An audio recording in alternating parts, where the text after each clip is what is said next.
रानियों का डर और सामने आया एक अनचाहा परिणाम।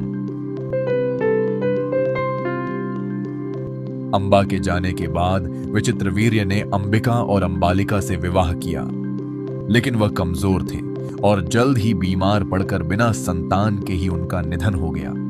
कुरुवंश खत्म होने की कगार पर था। सत्यवती जानती थी भीष्म अपने व्रत के कारण कभी विवाह नहीं करेंगे। तब उन्होंने एक पुराना रहस्य बताया। शांतनु से विवाह से पहले उनका एक पुत्र था ऋषि पराशर से।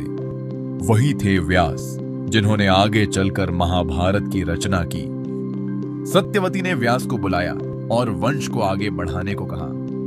व्यास ने चेतावनी दी, माता की मनःस्थिति ही संतान को प्रभावित करेगी, इसीलिए रानियों को मेरे रूप से डरना नहीं चाहिए। सत्यवती ने रानियों को समझाया, लेकिन जब व्यास अंबिका के पास गए वह डर गईं। उसने पूरे समय अपनी आंखें बंद रखी। व्यास ने सत्यवती से कहा, उनका पुत्र अंधा जन्म लेगा। फिर अंबालिका की बारी आई। सत्यवती ने अंबालिका से कहा कि वह अपनी आंखें बंद न करे। उन्होंने आंखें तो नहीं बंद की, लेकिन डर से उनका चेहरा पीला पड़ गया। व्यास बोले, उनका पुत्र कमजोर और पीला होगा। इस परिणाम से सत्यवती खुश नहीं थी।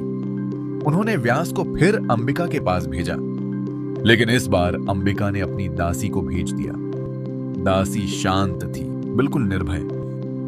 जैसा व्यास ने कहा था वैसा ही हुआ। अंबिका का पुत्र धृतराष्ट्र अंधा जन्मा।